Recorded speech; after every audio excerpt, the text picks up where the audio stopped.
BJP से इस्तीफा देने के बाद रतिया से विधायक लक्ष्मण सिंह नापा ने हरियाणा न्यूज से खास बातचीत की है। बीजेपी ने अपने 67 उम्मीदवारों की पहली सूची कल जारी कर दी। जैसे ही सूची जारी होती है तो कई टिकटार्थियों के नाम काटे जाते हैं। कई विधायकों की जो नाम है वो टिकट से वंचित जो है वो कर दिए जाते हैं।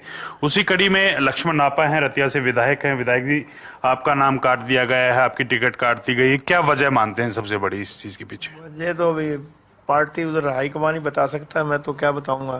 तो मैंने तो 5 साल पूरा अपना जो कार्यकाल मेरा रहा है, जनता की सेवा मैंने की है, पार्टी का एक समर्पित कार्यकर्ता रहा हूँ।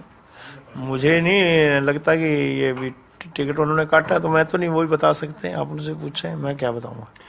नापा साहब, ये सूची देखकर आपको ये नहीं लगता कि अपनों पे सितम गैरों पे करम वाली बात जो है वो बीजेपी ने की है? जननायक जनता पार्टी से कई उम्मीदवारों को लेकर टिकट उनको दी गई है। जिस मंत्री का विरोध पूरे प्रदेश में हो रहा है, देवेंद्र बबली की मैं बात करूं, आपके नजदीकी टोहाना से वो आते हैं, सबसे ज्यादा विरोध उनका आज के समय हो रहा है, उनको टिकट दे दी गई। आप लगातार पार्टी के साथ जुड़े रहे, पार्टी के साथ पार्टी लाइन पर काम करते रहे, आपकी टिकट काट दी गई। क्या नहीं लगता कि ये तमाम जो लोग हैं बाहर से आए हैं, इनको प्राथमिकता क्यों दी गई है? क्या वजह मानते हैं?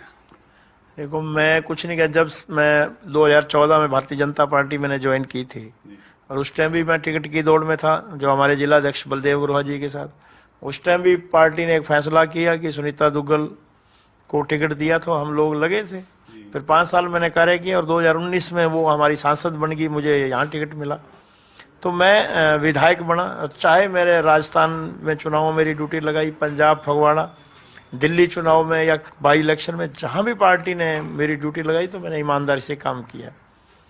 तो मुझे दुख है कि हमारे जो ओड समाज को मैं प्रतिनिधित्व करता हूं, एक भी टिकट पार्टी ने नहीं दिया। जो 67 जो टिकटें इन्होंने बांटी हैं, तो बड़ा गहरा रोष है समाज में, हमारे गोमंतु जातियों के लोगों में, जिनका मैं प्रदेश अध्यक्ष हूँ। और जो मैं लगातार उनके चाहे हाउस की बात है उनके घर के लिए, चाहे उनकी राशन कार्ड बनाने की बात है, उनकी पेंशन बनाने की बात है, लगातार मैं काम किया है। हमारी एक पूरी प्रदेश की टीम है गोमंतु जातियों की, और एक आप उस व्यक्ति की टिकट काट दोगे जो लगातार जनता की सेवा में रहते हैं, तो कहीं ना कहीं रोष तो है ही। सुनीता दुग्गल की सिरसा से टिकट काटी गई इस बार लोकसभा। पिछली बार वो लोकसभा से आपका जो क्षेत्र है वो भी सिरसा लोकसभा के अंतर्गत आता है।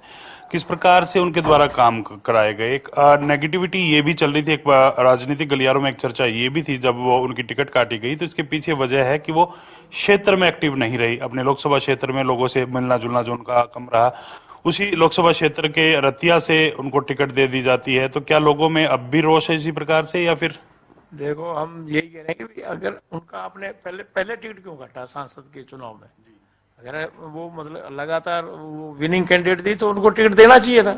और अब तो हमारे लोगों ने लिख के दिया है, सभी सरपंचों ने लिख के दिया है, कार्यकर्ताओं ने लिख के दिया कि आप जो हमारे लोकल व्यक्ति हैं उनको टिकट दी जाए।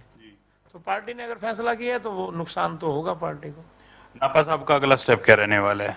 मैंने माननीय हुड्डा साहब से भी मुलाकात की है, और कांग्रेस के पार्टी के जो राहुल गांधी जी हमारे एक युवा नेता हैं देश के, और अब लगातार उनके नेतृत्व में कांग्रेस काफी आगे आ रही है और बढ़ रही है। और मैं माननीय हुड्डा साहब, हमारे जो भी हैं, हमारे प्रदेश अध्यक्ष उदय भान जी, उनके सबके नेतृत्व में आज कांग्रेस पार्टी ज्वाइन कर रहा हूँ।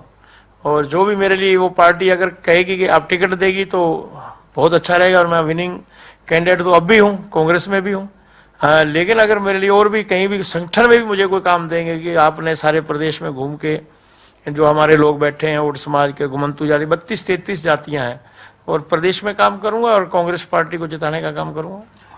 कहीं ना कहीं कांग्रेस के साथ आप खड़े रहने वाले हैं? कांग्रेस के साथ तन मन धन से कांग्रेस के साथ रहेंगे। बीजेपी से पूरा मोह भंग हो चुका है? देखो, अगर इतनी ज्यादती हुई है और कोई एक व्यक्ति मेरी वहां टिकट के लिए पैरवी ना करे, तो दुख तो होता है। क्या किसी ने भी आपकी टिकट की पैरवी नहीं की? क्योंकि पूर्व मुख्यमंत्री मनोहर लाल के आप नजदीकी बताए गए, उनसे लगातार मुलाकातें होती रहती थी। जब भी विधायक बन के गया, तो सबसे पहले मैंने मनोहर लाल जी से आशीर्वाद लिया था कि मैं आपके नेतृत्व में काम करूंगा, और बहुत अच्छे कार्य उन्हीं के जो मुख्यमंत्री काल रहा, जितनी भी मैंने ग्रांट मांगी तो दी है। लेकिन अब मुझे ऐसा लगा कि मेरी पैरवाई किसी ने नहीं की है, तो थोड़ा दुख हुआ है। शुक्रिया सर बातचीत करने के लिए। लक्ष्मण नापा हैं और कहीं ना कहीं आहत जरूर हैं टिकट कटने से लेकर, और उनके साथ साथ ये भी कहते हुए नजर आए कि आज शाम जो है वो कांग्रेस ज्वाइन करने वाले हैं। कांग्रेस पार्टी उनको टिकट देती है तो भी वो चुनाव लड़ने के लिए तैयार है। अगर संगठन में कोई मौका दिया जाता है, संगठन के काम को लेकर उनको जिम्मेदारी दी जाती है, तो वो भी निभाते हुए नजर आएंगे। कैमरामैन राजेश के साथ मैं रवि कालीरमन, हरियाणा न्यूज।